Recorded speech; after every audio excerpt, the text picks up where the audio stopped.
ঘরের মধ্যে শুয়ে আছেন, ঘরের মধ্যে রাত্রেবেলা শুয়ে আছেন, গভীর রাত। হঠাৎ করে হযরত জিবরাইল আলাইহিস সালাম এসেছেন। আয়েশা রাসূলকে বলতেছি, ইয়া রাসূলুল্লাহ, আপনি হিজরত করেন। কি করেন? আপনি হিজরত করেন। তো রাসূল করিম সাল্লাল্লাহু আলাইহি ওয়াসাল্লাম হিজরত করার জন্য ঘর থেকে বের হচ্ছেন। দেখেন ঘরের চতুর্দিক দিয়ে কাফেররা রাসূলকে মারার জন্য উৎপেতে আছে। রাসূলকে মারার জন্য কাফেররা উৎপেতে আছে। রাসূল বের হবে আর রাসূলের উপর আক্রমণ করবে। রাসূল বের হবে আর রাসূলের উপর আক্রমণ করবে। রাসূল তখন কিছু মাটি নিয়া বা কিছু ভালি নিয়া কোরআনুল কারীমের থেকে কিছু আয়াত পড়ে বালুর মধ্যে ফু দিয়ে তিনি ঢিল মারছেন কাফেরদের চোখের দিকে লক্ষ্য করে। তো রাসূল, আমাদের একটা প্রশ্ন জাগে, রাসূল তো ঢিল মারছেন একদিকে, আর কাফের তো একদিকে নয়। কাফের কি একদিকে? ঘরের চতুর্দিক দিকে হচ্ছে কাফের। তো রাসূল একদিকে মেরেছেন আর ঘরের চতুর্দিকে কাফেরের চোখে ভালো গুলি পৌঁছে গেছে।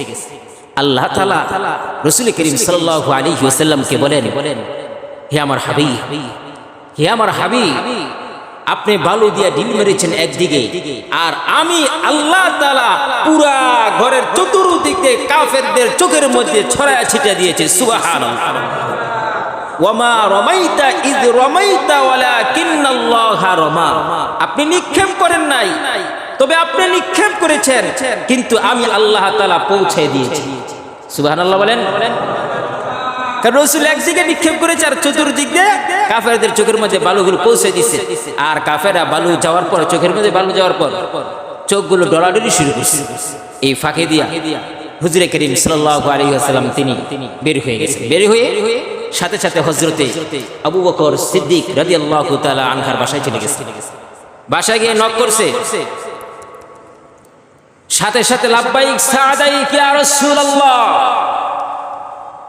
দরজা খুলে দিয়েছেন, আসেন ভিতরে আসেন। হুজুরে করিম সাল্লাল্লাহু আলাইহি ওয়াসাল্লাম ভিতরে প্রবেশ করে বলে, আবু বকর, হে আবু বকর, তুমি কি ঘুমাও না? আবু বকর, তুমি কি ঘুমাও না? আবু বকর বলে, রাসূল, আমাকে তো দীর্ঘদিন আগে আমাকে বলেছিলেন আমাকে নিয়ে আপনি হিজরত করবেন। ওই যে আপনি বলেছেন আমাকে নিয়ে হিজরত করবেন, ওই দিন থেকে রাসূল আমার পিঠ বিছানার মধ্যে লাগে না। সুবহানাল্লাহ। রাসূল আমার পিঠ বিছানার মধ্যে আমি লাগাই না। ওই দিন থেকে আমি দরজার সাথে ঠেস লাগা আমি আবু বকরে ঘুমাই আর অপেক্ষা করি কোন সময় আমার রাসূল আমাকে ডাক দিবে। সুবহানাল্লাহ।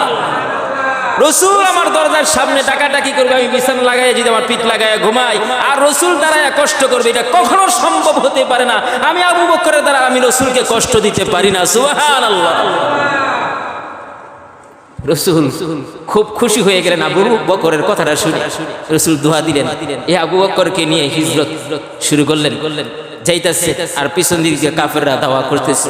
যাইতে যাইতে রাসূল করিম সাল্লাল্লাহু আলাইহি ওয়াসাল্লাম জাবালে সুর পর্যন্ত চলে গেছেন। সুবহানাল্লাহ বলেন। জাবালে সুরে যাওয়ার পর ওয়াক্তুল ফজর, ফজরের সময় হয়ে গেছে।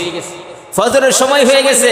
আবু বকর বলতেছে, রাসূল, আর যদি আমরা বিলম্ব করি, সূর্য তো আলো দিতেছে, সূর্যের আলো শুরু হয়ে গেছে, ফর্সা হয়ে যাইতেছে, চলেন কাফেররা তো আমাদেরকে দেখে ফেলবে, কোন একটা গুহার মধ্যে আমরা আশ্রয় নেই। তখন আবু বকর দেখাই দিয়েছেন, ওই যে গুহাটা রাসূল আছে, এই গুহাটার মধ্যে আমরা আশ্রয় নেই। তো জাবালে সুর, এই পাহাড়ে গুহার মধ্যে রাসূল করিম সাল্লাল্লাহু আলাইহি ওয়াসাল্লাম একটা গুহার মধ্যে আশ্রয় নিয়েছেন। গুহার মধ্যে আশ্রয় নিয়েছেন। নেওয়ার পর কাফের এই গুহা পর্যন্ত চলে গেছে। আবু বকর রাদিয়াল্লাহু তাআলা তিনি রাসূলকে বলেন, রাসূল, মনে হয় আমরা ধরা খেয়ে গেছি, কাফেরদের আলাপ আলোচনা আমরা গুহা থেকে শুনতে পাচ্ছি। তখন রাসূল করিম সাল্লাল্লাহু আলাইহি ওয়াসাল্লাম এই কথা বলেছেন, ইয ইয়াকুলু লিসাহিবিহি লা তাহসান ইন্নাল্লাহা মা'না। আবু বকর, তুমি ভয় করো না। ইয ইয়াকুলু লিসাহিবিহি, হে আমার সাথী, তুমি ভয় করো না। লা তাহজান, তুমি চিন্তা করো না। ইন্নাল্লাহা মা'না, নিশ্চয় আল্লাহ পাক রব্বুল আলামিন আমাদের সাথে আছে। সুবহানাল্লাহ। আল্লাহ যদি কারোর সাথে থাকে তার কোনো ভয় আছে? তার কোনো ভয় আছে? মুখ খোলেন, তার কোনো ভয় আছে? তো রাসূল বলেন, আবু বকর, চিন্তার কারণ নাই, আমাদের সাথে তো আল্লাহ আছে। ইন্নাল্লাহা, আমাদের সাথে আল্লাহ আছে, আমাদেরকে আল্লাহ তাআলা হেফাজত করবেন। তো কাফেররা আয়েশা মাকড় গুহার সামনে আইসা দেখতেছে মাকড়সা জাল বইনা দিচ্ছে। কিছু কিছু কাফেররা বলতেছে, একজন কাফের একজনকে বলতেছে মনে হয় এই গুহার মধ্যে আছে, অথচ এই গুহার মধ্যে কিন্তু আছে, সন্দেহ করতেছে মনে হয় এই গুহার মধ্যে আছে। আবার একটা এই গুহার মধ্যে যদি থাকতো তাইলে মাকড়সা জাল কি থাকতো, মাকড়সা যে জাল বানাইছে জাল কি থাকতো, জাল তো ভেঙে যাইতো।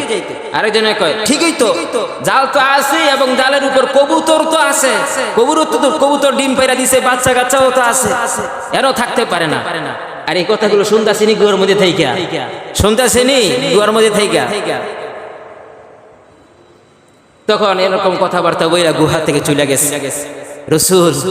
আবু বকর তখন মনটা ঘুরে গেছে, আল্লাহ বাঁচাইছে, কারণ ওই আয়াতের সাথে মিলে গেছে। রাসূল বলেছে না যে আমাদেরকে আল্লাহ বাঁচাবে, আল্লাহ বাঁচাইছে নি, জোরে বলেন আল্লাহ বাঁচাইছে। মারে আল্লাহ, বাঁচাই কে? বাঁচায় আল্লাহ, মারে কে?